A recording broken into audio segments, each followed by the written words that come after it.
Hi Garrett, Amy here. I just decided to go ahead and make you a video with my feedback because sometimes it's hard to type feedback into the paragraph box in the email, and this way I can point directly to the places in the actual summary where I think you might be able to make some changes to improve your grade.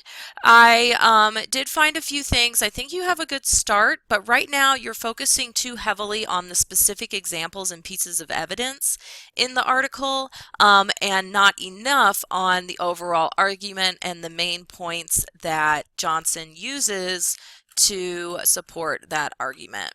So I'll go over the MLA stuff first, the formatting and the works cited citations. So first of all, you've done a good job with the 4 lines in the top left corner and your title. You do want to move the page number over to the top right in the header, however, and the way you do that is when you double click in the header toolbar, it looks like you're using some kind of formatting box here. I would just go to the page number button, select top of page, and then all the way to the right, and then you can type in your last name. There, you have a really cool last name, by the way. Okay, and then I'll just show you your works cited really quick. You are calling this references, which is appropriate for APA style, not MLA style. So make sure that you are following MLA, not APA. So what you would do then is just move this to the center. You actually don't need a colon afterwards, so I would delete that, change it to works cited. And then most of this citation is actually correct for MLA, but you don't want to include the URL really ever because URLs aren't reliable. You may have noticed even in your own life if you try to follow the URL, it's sometimes hard to get back to the source, and so it's better just to keep track of the author, the title, the source, the date, and things like that. And then you also need a hanging indent for your works cited entries, and the way to do that is to highlight the entire entry, go to your paragraph toolbox. Right above where you would do like double spacing is an indentation section. You can go to special, there's a drop down box, and select hanging. And so that will format your works cited the way that it should look for proper MLA style. Okay, so let's jump right into the summary itself.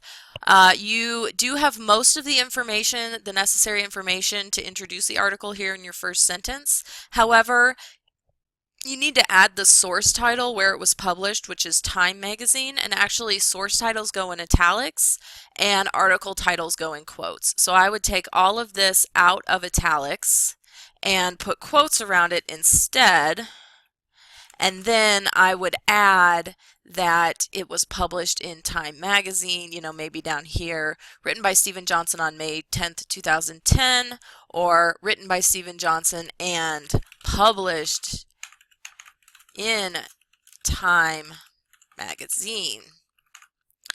So something like that would give us all the necessary information right up front in the first sentence.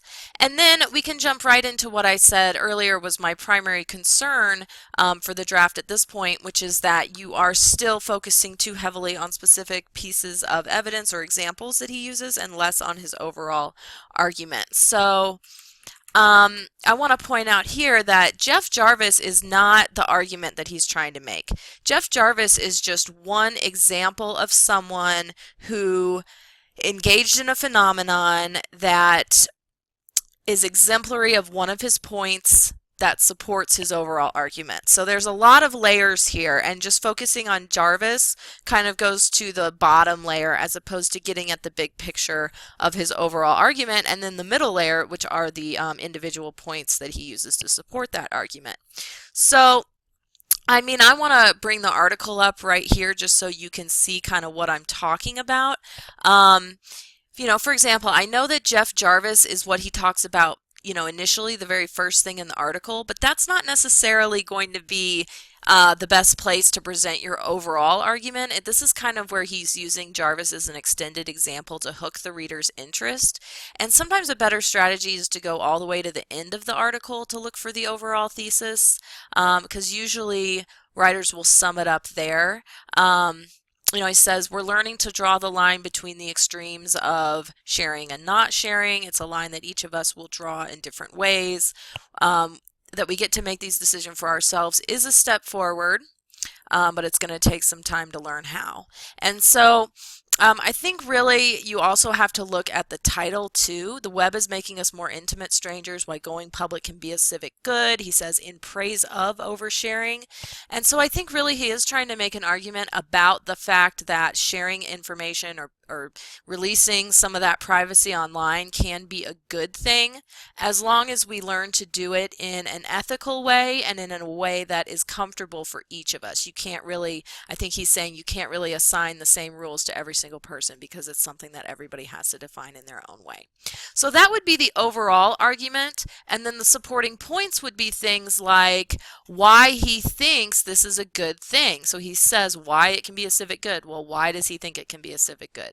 And so I think that's where Jarvis comes in, is that he's one example of that, of someone who did share a lot online, and it may have been too much for other people, but it was good to him because he was able to connect with this quote-unquote valley of intimate strangers, where he becomes intimate with other people who have had the same experience of as him, who he might otherwise not even be able to connect with. And so he gets to have that intimacy and that camaraderie with other people who've had a similar diagnosis.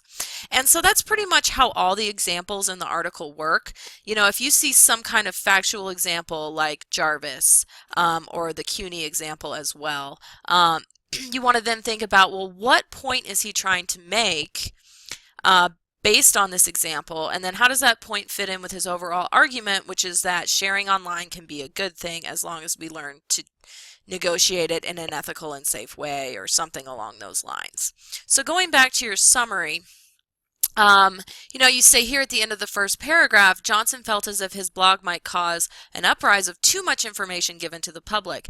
Is that really the argument he's making? Because I don't think so. I think he is trying to say that giving more information than we're used to can actually be a good thing, even though there are concerns that people have, obviously. So he's kind of pushing up against the counter argument that sharing online is giving too much information, but that's not his argument. So I would revise this entire first paragraph to focus less on the specific examples like I'm talking about here, and then really refocus your representation of the thesis to show that he thinks sharing online can be a good thing. I also noticed that there are places in the summary where you have really long quotes. There's one here and one here. The problem with that is that one of your primary goals in summary is to be concise, and you could sum this up in your own words a lot more succinctly than you can when you're quoting it word for word, because you've got all this information about, you know, swipely and busy. We don't have to know all those details. You can just tell us, you know, it makes it easier for strangers to find each other or to meet up with people. So that's what I mean when I say you want to look at the evidence and then just kind of draw from there to the point he's trying to support.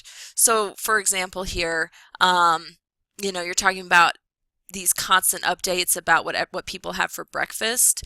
I think he's making a point there about the fact that sometimes it is good to give each other these kind of chit-chatty updates, or we really do care about the small talk or the little parts of each other's day, even though it may seem tedious at times. And so you can say that again in your own words a lot more succinctly than you can quoting it here. And also when you quote, it doesn't really show me that you fully understood what he was saying. All it shows me is that you can copy it for word and put quotes around it.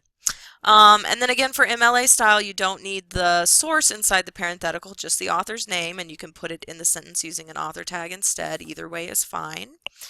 And again, most of the body of this essay should focus on supporting the points that he uses to develop why sharing online can be good and how we can go about it in a safe and ethical way. And so some of the points you have represented here still make it sound like he is trying to say that sharing online is a bad thing, and I just want to be clear that that's not his argument. He is trying to say that sharing online is a good thing, you know, within certain parameters. And I also thought you might have a little bit of a misunderstanding here where you say he's basically trying to inform us or the audience how private or explicit the internet and social network could actually be. Again, that's not really true. That's not his overall argument. And I just wanted to point out that he's trying to be persuasive, not informative. He's actually trying to persuade you that sharing online can be a good thing. So I just wanted to point that out there as well. And I think I've covered most of the other things. Again, here in the conclusion, or what I'm assuming is the conclusion, you have a lot of focus on specific examples like Jarvis. Really, that's not going to give your reader any idea what the argument is about if they haven't read it. So you have to interpret what point Jarvis is being used to support here. And then again, this last quote doesn't really represent his argument because, like I've said before, he is trying to say that sharing online is a good thing, not a bad thing. So I do think it's a good idea to wrap up the summary by connecting back to your overall thesis, but make sure you're connecting back to an accurate representation of his thesis and not misinterpreting that he doesn't think sharing online is good, because obviously the title of the article is In Praise of Oversharing. So.